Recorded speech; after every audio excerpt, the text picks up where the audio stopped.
Welcome to Golf and the Good Life, your guide to golf travel across the pond. I'm DJ Jones alongside my good friend and colleague Connor Evers. Connor, the year is drawing to a close.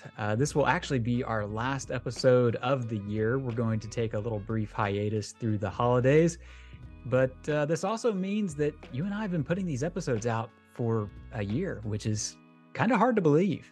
Yeah, it feels like it's been a long time, but it also feels like it's only been a couple months, but it's been great. I think this is like episode 24, 25. So it has been great. And today's episode is going to be fantastic. Looking forward to chatting more about 2025.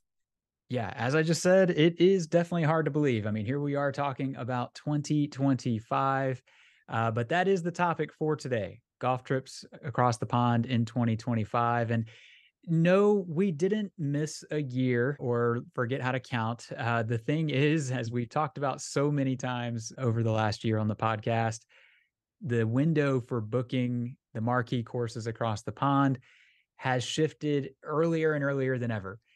And the reason we are talking about 2025 now is because Connor, you and I and several other members of our team, we've been overseas, visiting with our partners at the golf courses and accommodations and so forth here over the last couple of months. And the recurring theme that we keep hearing over and over again in those conversations is that we're going to open our tee sheets earlier for 2025. I'm not going to name specific courses because most of these plans aren't quite set in stone. But listen, we're hearing dates as early as January 1st for some places. And so what was once this isolated thing to maybe the Old Course or Muirfield or Royal County Down or Port Rush, Connor, it's now kind of spiraling. You really got to be on the ball earlier than ever. Leading off kind of with those marquee places, what are some of the key dates that somebody needs to keep in mind if they're hoping to play those big four, if you will? Yeah, you're right. The big four. So the first one there is the Old Course in St. Andrews in Scotland. And as we've mentioned before, Haversham and Baker, we are an authorized provider of tee times for the St. Andrews Links Trust. And those tee times, we will receive them in usually the second or third week of March into sometimes early April, just kind of that time frame. Again, it's kind of an unknown of the timing, but usually it's around then. So that is going to be your key date if you would like a guaranteed time for any month in 2025. So the process again will start in the spring of 2024. So here coming up in a few weeks. We're currently working with groups. We have been working with groups and we will in the next few months, but due to the demand, I mean, the list is going, pretty deep right now with groups that want them, for 2025. So, these are essentially sold before we even receive the times from St. Andrews. So if you are looking to potentially book for 2025 for a expedition that would include a guaranteed time, contact us as soon as you possibly can so we can start the process now, because again, it is 2023. We're looking at 25, but it'll be here before you know it.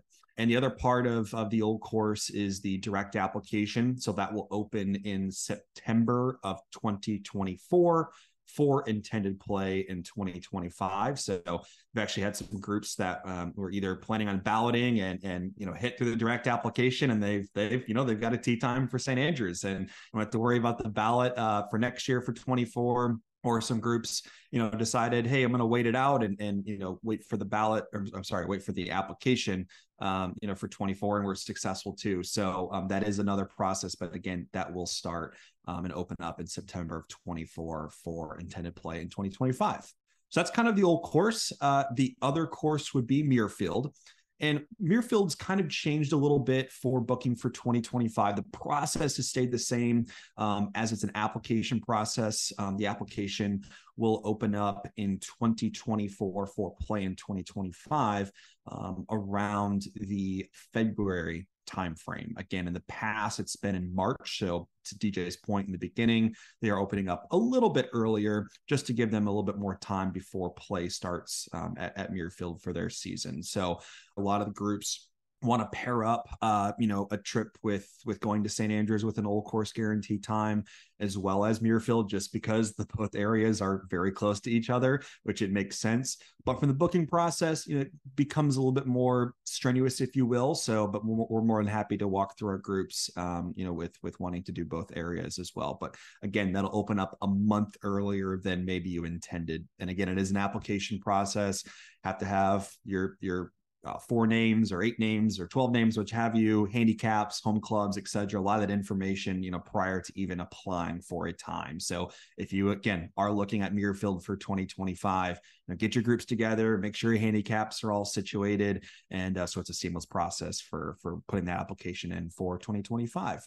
And the other area, which we'll talk a little bit more about, is Northern Ireland, which would include Royal County Down and Royal Portrush. And if you're listening to this and golf junkie, you probably know that the Open Championship will be at Royal Portrush, the Dunluce course, in 2025 in July. So that also puts a little bit of extra emphasis on the booking process. We'll talk a little bit more about the closures here in a little bit, but for both courses, usually the tee sheets open in the early part of May, again, May 2024 for intended play in 2025. So we'll walk through our groups with that, but again, it will be a little bit different, I should say, especially with the Open at Portrush in 2025. So those are kind of your key dates for all the kind of the big 4, as you mentioned, DJ.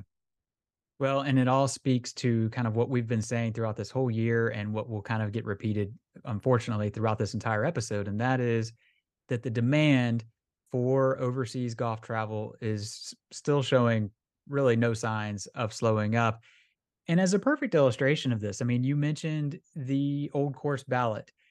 And we know from experience over the last couple of years that the number of golfers applying for tee times each day for the old course is exceeding the number of tee times available by many times over. So it's no guarantee of success, even if you're staying in town for a few days and applying each day. And then we've talked about it in prior episodes, the old course singles queue, their golfers are lining up at 7, 8, 9, 10 o'clock the night before to try to score a spot on the tee sheet. All of which is to say, things are a little out of whack in terms of supply and demand right now, or maybe they're not. This might just be the new normal, so to speak, when it comes to overseas golf travel. But in either case, we all have to adjust, and that key adjustment is planning early, not just for those marquee courses these days, but for numerous others all across the pond. For the traveler that maybe wasn't, planning a year out in advance, or has come to it in the summer of next year and has decided this is the time, you're not out of luck. Listen, it doesn't mean that you can't go if if you don't start over a year in advance. But for St. Andrews and East Lothian and Northern Ireland, that's what it's going to take. You need to be on this a year out.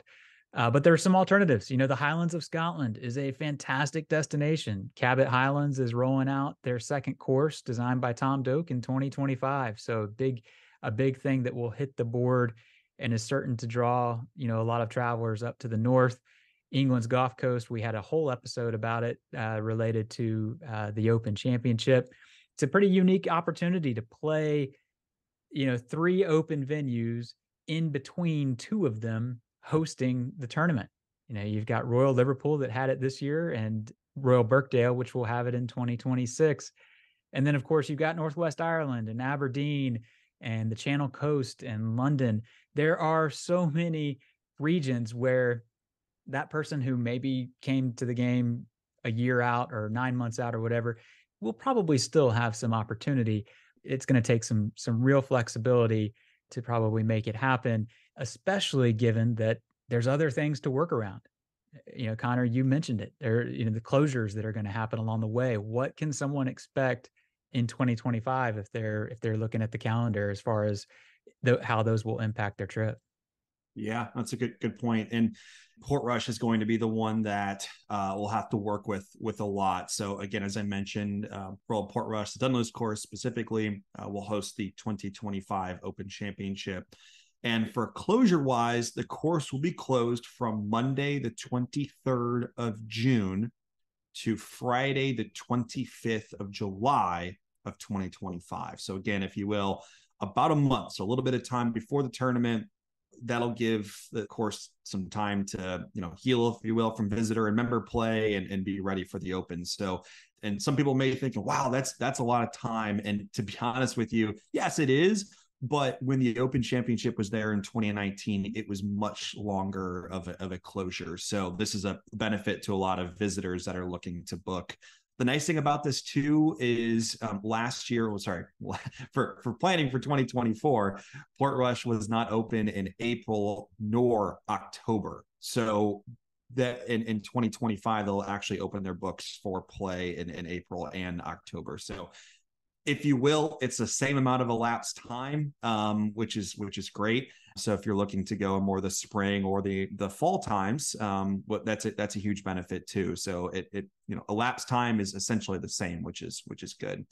The other factor we wanted to mention too is, especially for the 2019 Open, a lot of times there were either having to play with a fairway mat. So if you've been over across the pond, especially in the spring or in the fall, I know DJ were just over a couple of weeks ago. A lot of times in those off-peak times, they give you a little grass mat that I would say it's about 2 feet, 1.5 to 2 feet wide. I tend to get flyer lies off of them. I'm not sure about you, DJ, but my 8-iron goes like 180 yards with those things. But I digress.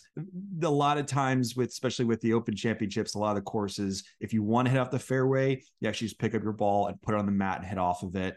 Or sometimes, depending on where you're at in the fairway, take your ball and put it in the rough and can hit off of there. So we don't know the full details of the mat schedule, but worst case scenario, it'll be full mats, going up into the Open. And if it's better than that, then so be it. That'll be kind of the big thing with Portrush.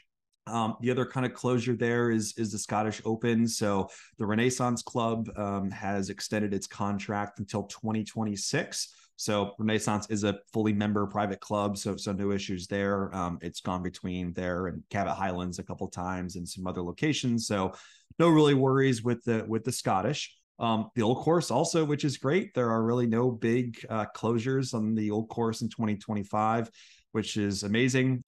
September again is like every year is not ideal. The R&A has some medal play as well as some meetings and what have you. So a majority of the month of September is close to the Old Course, but that's nothing different from past years and future years.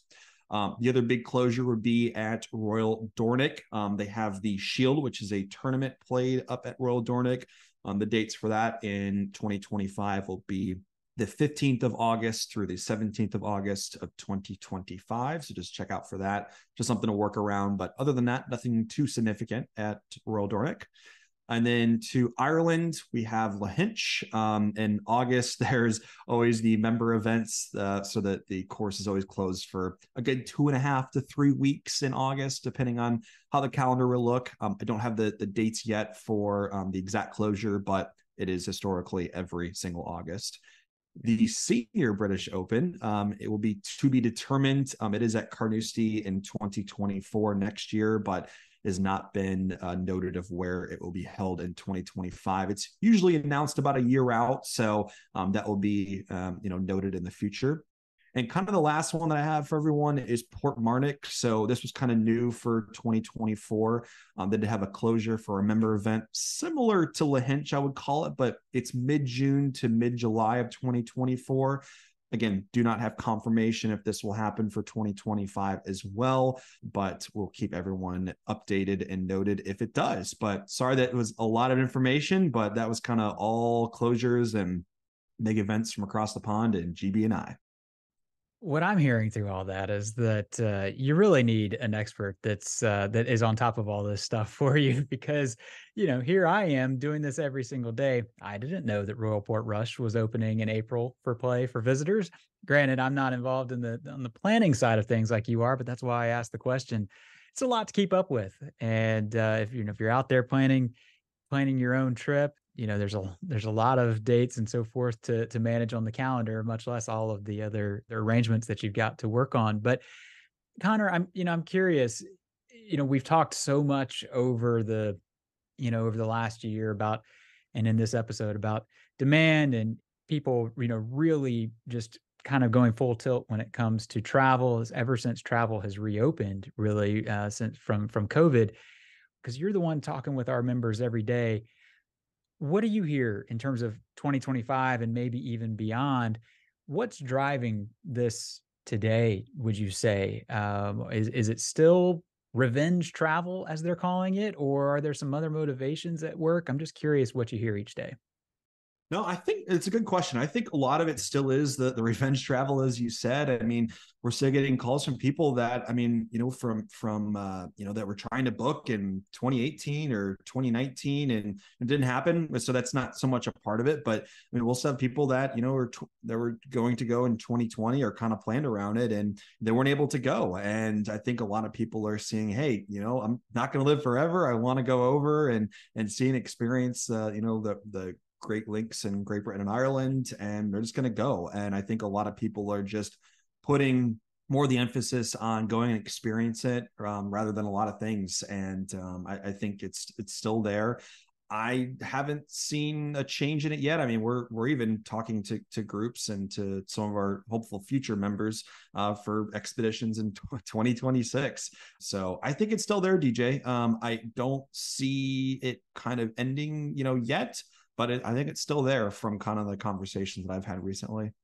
Yeah, and everything that I read, kind of is pointing to the same. And it's not just for golf travel, it's travel as a whole. I mean, the one thing to remember, or at least an interesting shift that's happening demographic wise, is that, look, the millennials, for all of the flack that they receive in terms of being the youth, if you will, the oldest millennials are 40, and there's a very different outlook in terms of valuing an experience and what Mhm. they hope for from to gain from travel. And it's so much more focused on the experience and something unique and feeling a connection to a place or a destination or what have you. And obviously, if you're a golfer, going to Scotland and Ireland, where the game began, and enjoying the roots of the game, that totally speaks to the value that is pulled from someone that is experience driven. And I think we're going to see that continue as the millennials eventually become 50, down the road. But Connor, this has been a great chat. 2025, it will be here before we know it. I mean, the holidays are going to pass, and all of a sudden you're going to be booking old course trips. Any final thoughts before we wrap it up for the year? It's been great, DJ. It's been great with the podcast here in 2023, and looking forward to future ones. But a lot of those dates and what have you, I mean, definitely mark those on your calendar. If you're planning on potentially booking this on your own, I mean, those are some good tidbits to have. And if you are completely confused and not know what to do, I mean, definitely reach out to a expedition planning manager here at Havisham & Baker. We're happy to help and go through the process, because there's a lot of details that go into these things, and we do this on a daily basis. Make sure everything's taken care of. So yeah, I think that's all, DJ. Appreciate it. Well, you're exactly right as far as the details. Sometimes there's too many of them, but at least in terms of today's episode, what we've covered, we'll link to some things in the show notes that will hopefully help point the way. But as always, if you have any questions, DM us on social media or send us an email, golf@haversham.com. But otherwise, thank you for tuning in. We will be back again next year with a whole range of new episodes. But until then, we wish you plenty of golf at its finest and life at its best.